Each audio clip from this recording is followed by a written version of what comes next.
Are you lost in the chaotic whirlwind of day-to-day busyness? Do you yearn for a deeper sense of meaning and purpose in your life?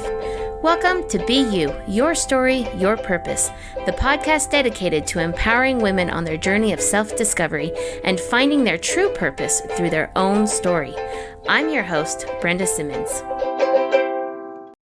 Welcome, my friends, to the podcast. Have you ever taken children bowling before?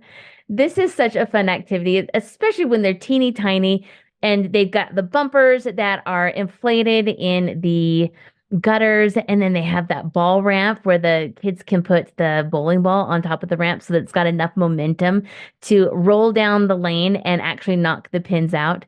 And it's pretty fun to see them grow in their skill and want to venture out a little bit more. And pretty soon they're like, I don't want to have that ball ramp anymore. I want to do it myself because I see people all around me doing it by themselves. And so I want to do that too. And we experienced that with our kids. And it was so fun because we would actually have contests to see which kid could roll the ball the slowest. And if they got down to the pins and actually didn't knock anything down and just would stop, that was a winner in our books. And that just made it so much fun. Well, pretty soon they want to venture out and they want to, experience the bowling without the bumpers. And so we put the bumpers down. And now all of a sudden it's like, oh, we're not getting nearly as many points because our ball is going into the gutter. So they have to focus on their skill and they have to work on actually keeping that ball within the bounds of that lane. And then eventually they get pretty good at it. And now when we take our kids bowling, we don't need bumpers, we don't need the ball ramp. And it's really fun to just be able to actually have them beat us because they're better, they're better than us. So it is a really, really fun process. What makes bowling challenging are the gutters. If you veer too far to the right, your ball falls in a gutter. If you veer too far to the left, your ball will fall into a gutter. So either way, if your ball falls into that gutter, you lose the opportunity to knock down any pins, thereby forfeiting any points that you may be able to get. This loss is a loss of freedom, right? Freedom is the ability to take advantage of opportunities. Now, if you look at the Oxford Dictionary online, and if you look up the word freedom, it has lots of different definitions, but there's one definition there that really pertains to self-development, and it says the power of self-determination attributed to the will. So in other words, freedom is the ability to make our lives what we want.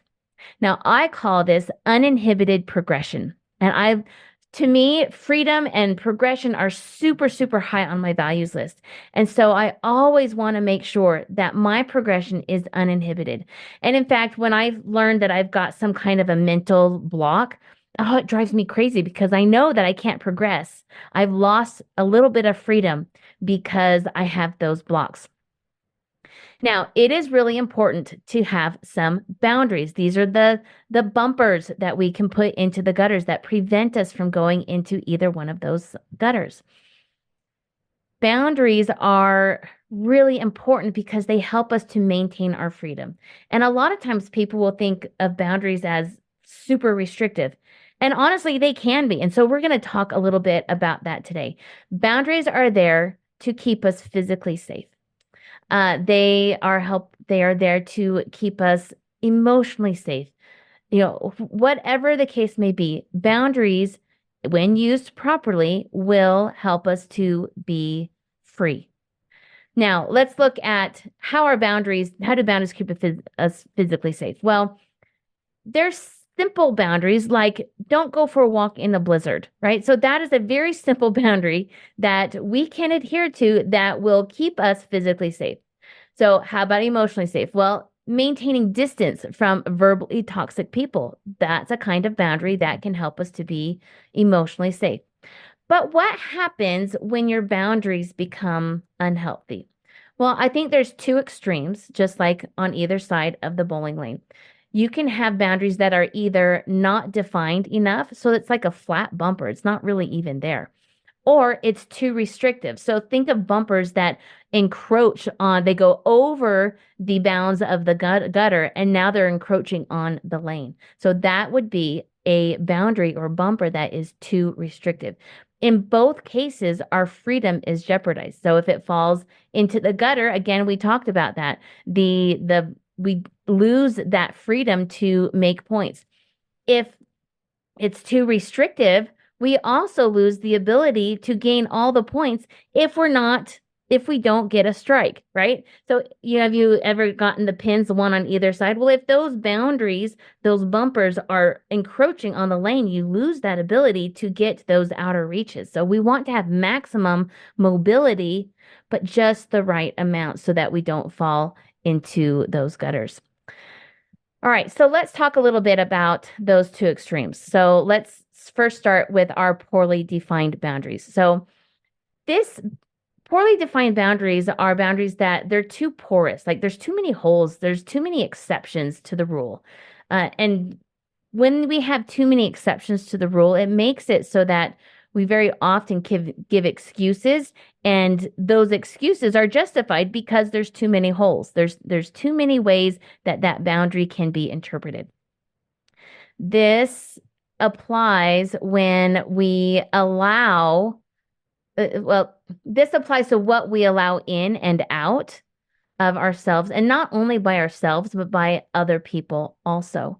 So let's see some examples of some poorly defined boundaries. All right. So here's one. So this is setting a morning alarm. So I have experienced this myself. I have been this person before, not to an extreme, but this has been a bad habit of mine that I haven't had this habit for a very long time, but I did used to do this when I was younger. So let's say you have an alarm in the morning, but you're like, oh my gosh, I am not going to be able to wake up with one alarm. So I'm going to set my alarm 2 hours early and then snooze it for 2 hours so that my body can wake up at the right time. Right. So my youngest daughter has a roommate who does this right now, and it drives her crazy because she's like, I need to get some sleep, and your alarm is going off for 2 hours before you need to wake up.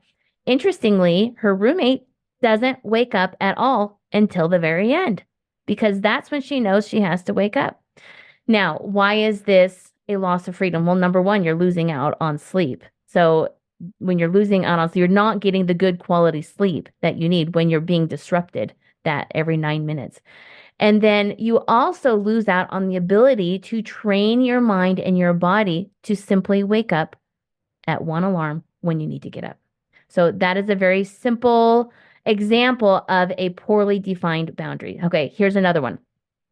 What others think about me. Now, this can be a really big problem when we allow people's opinions to influence us for the bad, right? Because and it's so common because we want to be accepted by other people, and we want to have we have that natural need for acceptance.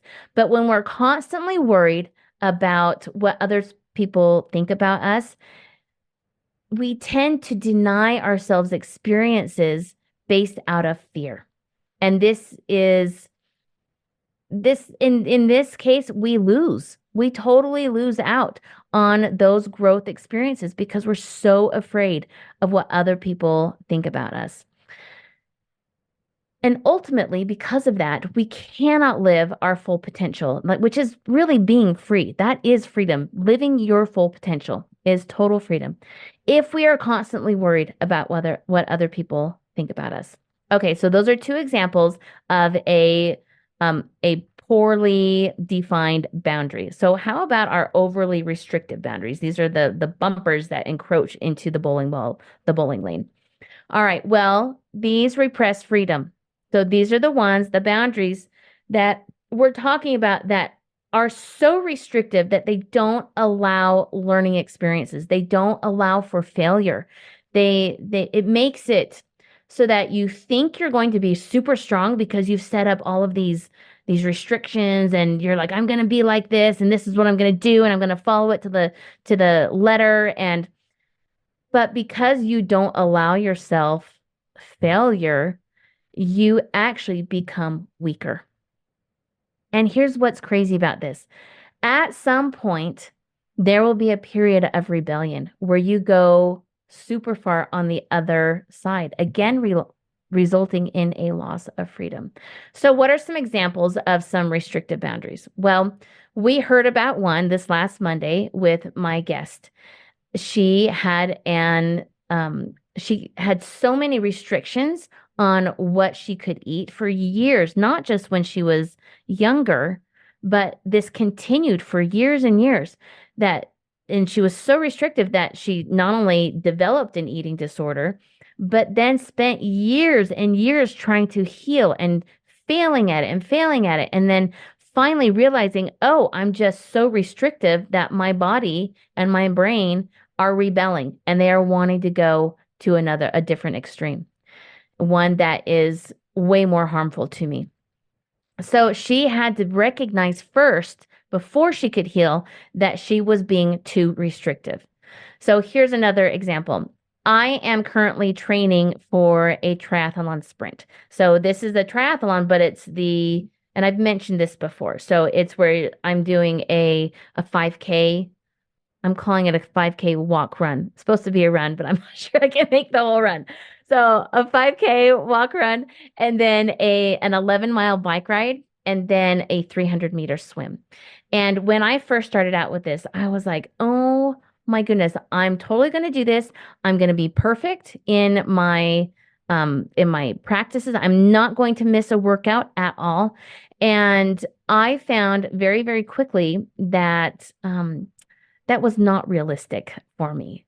I first started having pain in my right knee. It was an old injury that I'd had many years ago, was starting to pop up again. And I was like, oh, I feel this injury coming back. I need to backtrack a little bit and take it a little bit slower. And then I would push myself and got to where my right knee was doing okay, but then my left knee would get super swollen. And so again, I had to retreat a little bit. And I realized that there was a lot of danger in saying, I'm going to do this and I'm going to do this perfectly, because I hadn't really taken into account what I was actually capable of. And I wasn't capable of doing that workout, even though I'd given myself 20 weeks to do it, to be ready for the triathlon. My body was not, that was not a good workout routine for me because my body wasn't prepared for that. And so I have had to learn to alter the workouts. I still try to work out when I have a workout, but I also realize that if I'm experiencing pain or if I'm experiencing some swelling, I need to alter what I do so that I don't injure my body. Because if I injure my body, then that restricts my freedom of actually completing the triathlon.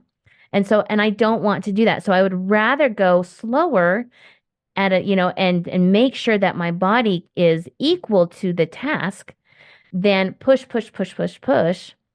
thinking that that's going to be the best course when actually it will throw me totally off course if I go too hard and hurt and injure myself. So I've had to learn to alter my expectations and alter the things that I do so that it's my plan doesn't encroach on my freedom of being able to participate. So here's the thing. How do you know if you have a healthy boundary or not? One that's going to keep you down that lane so that you're not veering to either extreme. Well, I believe the best way that you can judge this is by actually looking at your level of freedom. You want enough freedom to be able to make learning mistakes that provide growth and excitement, but those boundaries in place that prevent us from the kind of mistakes that will destroy that growth and potentially ourselves. So here are some questions that you can ask yourself to help you gauge if you are going down that center lane. And as you think of these, answer them and you might come up with some others that really fit your own situation. And so go for it. Ask those too. Sit down and journal these and write them out so that you can see if you are on a healthy trajectory. So, number one, do I physically, mentally, or emotionally block my progression in any way? Number two, am I experiencing any addictions? These could be physical addictions, emotional addictions, addictions, any kind of addictions. Number three, am I making excuses for myself or for others? Number four, do I allow myself to fail without shame? Now, that last part is the most important part of that question. Do I allow myself to fail without shame? Number five, am I allowing fear to define my boundaries? There's a man named Erwin Raphael McManus. He said, whatever you fear establishes the boundaries of your freedom. So ask that again. Am I allowing fear to define my boundaries? And number six, do I love myself as I love others? So many times we treat others better than ourselves.